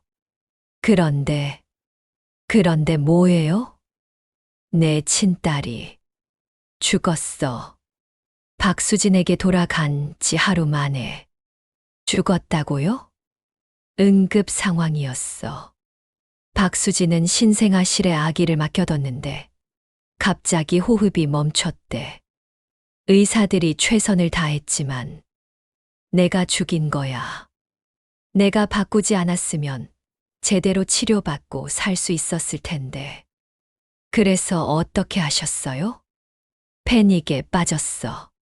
어떻게 해야 할지 몰랐어. 그때 병원 원장을 매수했어. 거액을 주고. 뭘 시킨 거예요? 사망 기록을 조작하게 했어. 죽은 아기가 박수진의 아기라고. 그리고 살아있는 아기, 그러니까 너를 내 아기로 등록했어. 그럼 박수진은 자기 친딸이 죽은 줄 알고. 그래. 평생 그렇게 알고 살았어. 그리고 너를 내가 데려와서 6개월 동안 키웠지. 왜 돌려보낸 거예요? 강철민이 알아챘어. 너를 보더니 이상하다고 했어. 박수진을 닮았다고. 조사를 시작했고 결국 진실을 알게 됐지. 그래서요? 엄청난 싸움이 있었어. 이혼하자고, 너를 박수진 가족에게 돌려주자고. 나는 거부했어. 어떻게든 막으려 했지. 그런데 강철민이 박수진을 만나러 갔어. 진실을 말하려고. 그런데 그날이 교통사고가 난 날이요. 그래. 박수진은 강철민을 만나러 가던 중이었어. 너를 유모차에 태우고. 그럼 어머니는? 박수진은 저 때문에 죽은 거네요. 아니야. 내 잘못이 아니야. 다 내 잘못이지. 당신이 사고를 냈다며요. 음주운전자를 매수했다고. 그건 거짓말이었어. 사실 나는 사고를 낸 적 없어. 네. 그날 사고는 정말 우연이었어. 음주운전자가 우연히 박수진을 친 거야. 나는 나중에 그 사실을 알고 기회라고 생각했어. 기회라고요? 김태수를 찾아가서 돈을 줬어. 입을 다물라고. 그리고 소문을 퍼뜨렸지. 내가 사고를 냈다고. 일부러 박수진을 죽였다고. 왜요? 왜 그런 짓을 한 거예요? 강철민이 나를 의심하게 만들려고. 이혼하고 박수진과 함께 하려던 그 사람이 죄책감을 느끼게 만들려고. 성공했어. 강철민은 평생 죄책감에 시달렸어. 자기가 박수진을 만나지 않았으면 그녀가 죽지 않았을 거라고 생각했지. 그리고 나를 의심했어. 정말로 내가 사고를 냈을 거라고. 그래서 평생 불행하게 사신 거군요. 그래. 우리 모두 불행했어. 강철민도, 나도, 그리고 너도. 이제 알았어요. 모든 걸. 지은아. 저를 지은이라고 부르지 마세요. 당신은 제 어머니가 아니에요. 하지만 생물학적으로. 생물학이 전부가 아니에요. 박수진이 제 진짜 어머니예요. 저를 사랑해준 분은 그분이에요. 박지은. 미안해. 정말 미안해. 내가 저지른 죄를 내가 짊어지게 해서. 용서는 못해요. 하지만 이해는 해요. 당신도 피해자였으니까. 이 더러운 세상에. 다음 날 법정에서 최종 판결이 내려졌습니다. 유전자 검사 결과 박지은은 강철민 회장과 유미란의 친딸이 확실합니다. 따라서 법정 상속인 자격이 있습니다.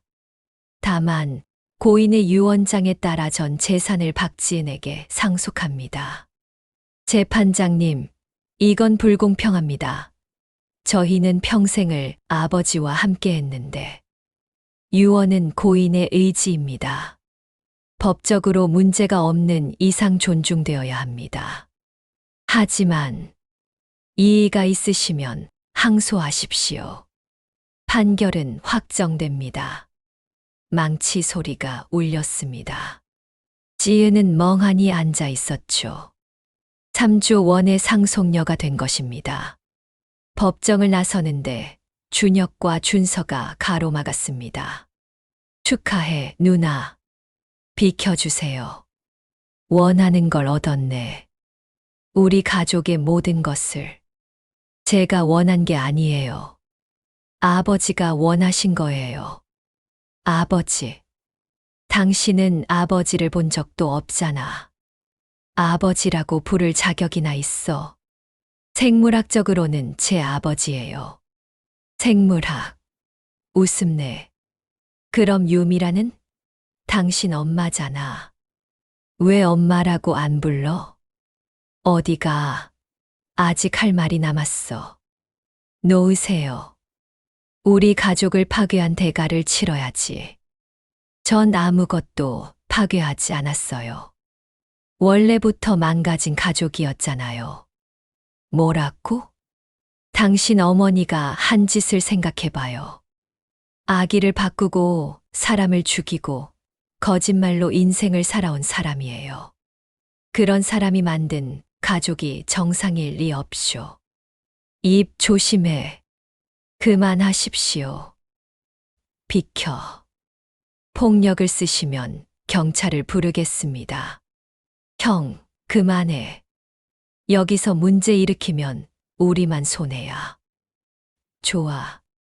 오늘은 봐주지. 하지만 기억해. 이건 끝이 아니야. 협박인가요? 경고야. 우리 가문을 얕보지 마. 두 형제는 그렇게 떠났습니다. 이제 시작이네요. 네. 진짜 싸움은 이제부터예요. 일주일 후 지은은 정식으로 강그룹의 최대 주주가 되었습니다. 3조 원의 재산을 물려받았고 그룹 지분 45%를 보유하게 되었죠. 첫 주주총회가 열렸습니다. 박지은 주주님 오셨습니다. 모든 시선이 지은에게 쏠렸죠. 준혁과 준서도 있었고 유미란도 참석해 있었습니다. 앉으십시오. 그럼 회의를 시작하겠습니다. 다음 안건입니다. 신규 사업 투자에 대한 건입니다. 준서가 일어나 발표를 시작했습니다. 수백억 원 규모의 투자 계획이었죠. 찬성하시는 분? 잠깐만요. 이동훈 변호사가 지은을 말렸습니다. 이 투자건 좀 더 검토가 필요할 것 같습니다. 무슨 문제라도 있습니까? 수익성 분석이 부실해 보입니다. 더 자세한 자료를 요청합니다. 이미 충분히 검토했습니다. 그래도 최대 주주의 권리로 재검토를 요청합니다. 알겠습니다. 다음 회의 때 더 자세한 자료를 준비하겠습니다. 회의가 끝나고 준서가 지은에게 다가왔습니다. 변호사를 앞세워서 경영에 간섭하려고? 간섭이 아니라 권리 행사예요. 경영도 모르면서 함부로 나서지 마. 그래서 배우려고 해요. 천천히. 시간이 없을 걸. 우리가 가만히 있을 것 같아. 어떻게 하실 건데요? 곧 알게 될 거야. 그날 밤 지은의 서점에 또다시 불이 났습니다. 이번에는 피해가 컸죠. 책들의 절반이 타버렸습니다. 또 방화예요. 이번엔 증거도 남겼더군요. 누가 한 거죠? 조사 중입니다.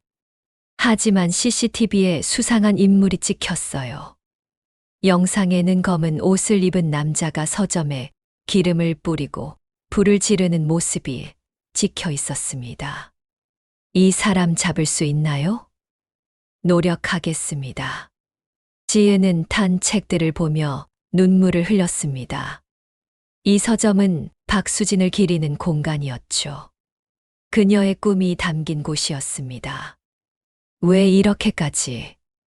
그들은 당신을 굴복시키려는 겁니다. 서점을 당신의 마지막 안식처를 부숴서 당신을 무너뜨리려는 거예요. 하지만 저는 안 무너져요. 다시 지을 거예요. 더 크게, 더 아름답게. 한 달 후 경찰이 방화범을 잡았습니다. 그는 강씨 가문과 연결된 조직폭력배였죠. 신문 과정에서 준서가 사주했다는 정황이 드러났습니다. 강준서를 구속하겠습니다. 뉴스는 재벌가의 스캔들로 떠들썩했습니다. 강그룹 차남, 방화사주 혐의로 구속. 재벌가의 추악한 민낯, 3조 원 상속 전쟁의 비극. 준서는 구속됐고 재판을 받게 됐습니다. 증거가 명확했기에 유죄가 확실시됐죠. 유미란이 지은을 찾아왔습니다. 제발 선처를 부탁해. 준서를 살려줘. 제가 어떻게 해요? 탄원서를 써줘. 처벌을 원하지 않는다고. 싫어요. 제발. 내가 잘못했어. 모든 게 내 탓이야. 준서는 잘못이 없어. 그냥 어머니를 지키려고 한 거야. 어머니를 지킨다고 사람을 죽이려 한 건 정당화될 수 없어요. 죽이려고 한 게 아니야. 그냥 겁을 주려고. 결과는 같아요. 제 서점은 불탔고 제 마음은 망가졌어요. 당신이 박수진에게 한 짓을 생각해봐요. 그분의 인생을 망쳤잖아요. 이제 그 대가를 치르는 거예요. 당신과 당신 자식들이. 복수야? 이게 복수인 거야? 복수가 아니에요. 정의예요. 유미라는 주저앉아 울었습니다. 하지만 지은은 돌아보지 않고 떠났죠. 준서의 재판이 열렸습니다. 증거가 명확했고 증인들의 진술도 일치했죠. 판사는 징역 3년을 선고했습니다. 피고인은 개인적인 이익을 위해 방화를 사주했습니다. 이는 명백한 범죄 행위입니다. 피해자에게 진심으로 사과합니다. 마지막 진술에서 준서가 말했죠. 제가 잘못했습니다.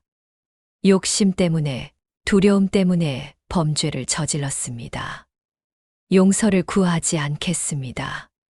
다만 벌을 받고 새 사람이 되겠습니다.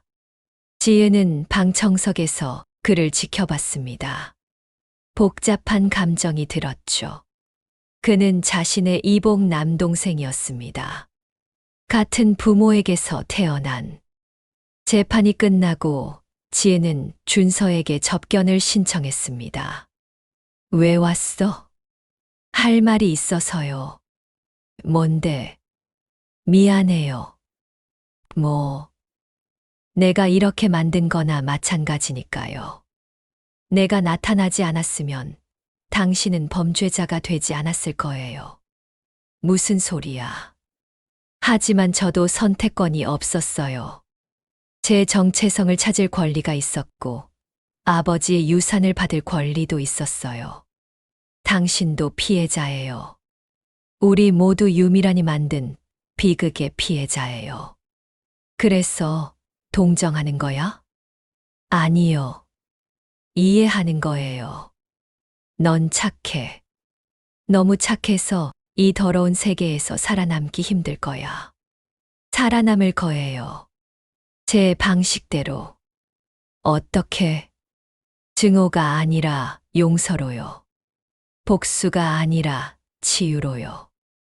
이게 뭔데? 탄원서예요. 제가 처벌을 원하지 않는다는. 왜? 당신이 다시 시작할 기회를 주고 싶어서요. 출소하면 달라지세요. 더 나은 사람이 되세요. 준서의 눈에 눈물이 맺혔습니다. 고마워. 정말 고마워. 가족이잖아요. 비록 이상한 방식으로 맺어진 가족이지만 지은의 탄원서 덕분에 준서의 형량은 2년으로 감형됐습니다. 그리고 1년 후 가석방됐죠. 출소한 준서는 지은을 찾아왔습니다. 새로 지었네, 서점. 네, 더 크게 만들었어요. 서점은 이전보다 2배로 커졌습니다. 책과 꿈이라는 간판도 더 크고 화려해졌죠. 잘 됐어. 어울려. 들어오실래요? 차라도 한 잔 하고 가세요. 그래도 돼. 당연하죠. 이제 우리 가족인데. 책이 정말 많네. 박수진 어머니가 사랑하셨던 책들이에요. 그분을 기리는 공간이죠. 박수진. 그분에 대해 더 알려줄래? 왜요? 우리 어머니. 유미란이 저지른 죄를 알고 싶어서. 그리고 어떻게 보상할 수 있을지. 앉으세요. 이야기 들려드릴게요. 두 사람은 한참 동안 이야기를 나눴습니다. 박수진에 대해, 지은의 어린 시절에 대해, 그리고 용서에 대해. 난 형보다 운이 좋았어. 형은 아직도 증오에 사로잡혀 있거든. 너를 증오하고, 어머니를 증오하고, 세상을 증오해. 준혁 씨는 어떻게 지내요? 술에 빠져 지내. 회사도 안 나가고. 안 됐네요. 내 탓이 아니야. 원래 형은 약했어. 겉으로는 강한 척하지만 속은 무르거든. 나 회사 그만뒀어. 다시 시작하려고. 어떻게요? 작은 사업을 시작하려고. 정직하게, 내 힘으로. 응원할게요. 고마워. 그리고, 누나, 잘못했어.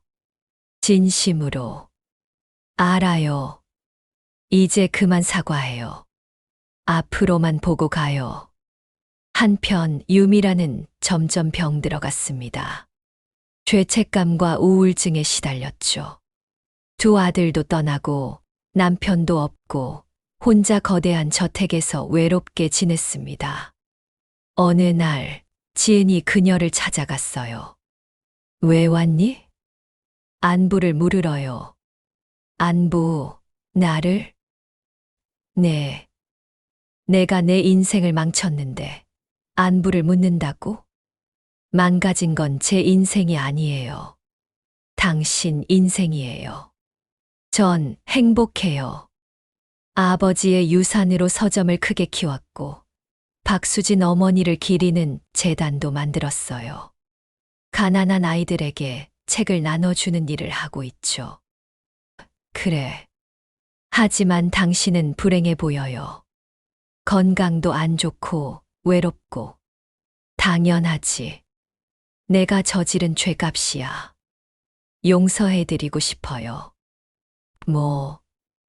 제가 당신을 용서해드리고 싶어요. 왜 그래? 증오를 품고 사는 건 너무 힘들어요. 저도 당신도 이제 그만 내려놓아요. 당신도 피해자였어요. 이 냉혹한 세상에 재벌가의 틀에 갇힌. 아니야, 난 가해자야. 변명의 여지가 없어. 가해자인 동시에 피해자일 수 있어요. 인간은 복잡하니까. 유미라는 한참을 울었습니다. 지은은 조용히 그녀의 등을 쓰다듬어 줬죠. 고마워. 정말 고마워. 이제 다시 시작해요. 남은 인생이라도 의미 있게 살아요. 어떻게? 저와 함께 재단 일을 도와주세요. 박수진 어머니의 뜻을 이어가는 일을요. 내가 박수진을 위한 일을? 네. 그게 진정한 속죄가 아닐까요? 그래. 그렇게 해볼게. 남은 인생을 속죄하며 살게. 3년이 흘렀습니다. 지은은 강그룹의 경영에는 깊이 관여하지 않았어요. 전문 경영인을 고용해서 회사를 운영하게 했죠. 대신 자신은 재단 활동에 집중했습니다. 박수진 문화재단은 전국에 도서관을 짓고 가난한 아이들에게 책을 나눠줬습니다. 독서 장학금도 만들었죠. 준혁도 결국 알코올 중독 치료를 받고 회복했습니다. 그는 지은을 찾아와 사과했죠. 미안해, 누나. 너무 많이 미워했어. 괜찮아요. 이해해요. 이제 인정할게. 넌 우리 가족이야. 진짜 누나야. 고마워요, 오빠. 준서는 작은 출판사를 차려 성공했습니다. 그는 박수진 문화재단과 협력해서 좋은 책들을 출판했죠. 유미라는 재단에서 자원봉사를 하며 여생을 보냈습니다. 아이들에게 책을 읽어주는 일이 그녀의 유일한 낙이었어요. 오늘은 무슨 책을 읽어주실 거예요? 박수진이 좋아했던 책이란다. 아주 아름다운 이야기지. 어느 봄날 지은은 박수진의 묘를 찾았습니다. 어머니, 잘 지내셨어요? 묘비에는 사랑하는 딸 지은에게라고 새겨져 있었죠. 이제 모든 게 정리됐어요. 진실도 밝혀졌고 용서도 했어요. 어머니의 꿈, 제가 이뤄드렸어요. 전국의 서점과 도서관을 만들었어요. 수많은 아이들이 책을 읽고 꿈을 키우고 있어요. 바람이 불어왔습니다. 마치 박수진이 대답하는 것 같았죠. 사랑해요, 어머니. 영원히. 지혜는 오랫동안 묘 앞에 앉아 있었습니다. 평화로웠죠. 더 이상 증오도, 분노도, 슬픔도 없었어요. 이제 진짜 새로운 시작이에요. 감사합니다, 어머니. 저를 낳아주셔서, 사랑해주셔서, 그리고 이 모든 것을 견딜 수 있는 힘을 주셔서. 지은은 미소를 지으며 돌아섰습니다. 앞으로 갈 길이 멀었죠. 하지만 이제 두렵지 않았어요. 서점으로 돌아가는 길, 그녀는 노래를 흥얼거렸습니다. 박수진이 자주 불렀던 노래였죠. 삶은 아름다워, 비록 힘들어도. 사랑은 영원해, 죽음마저 넘어서. 그리고 용서는 자유야, 증오의 사슬로부터. 10년이 흘렀습니다. 지은은 39이 되었어요. 결혼도 하고 딸도 낳았습니다.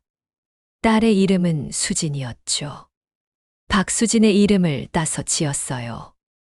엄마, 이 책 읽어줘. 5살 수진이가 책을 들고 왔습니다. 어떤 책인데? 공주님 이야기. 그래, 읽어줄게. 남편 민호가 들어왔습니다. 다녀왔어. 어서 와요.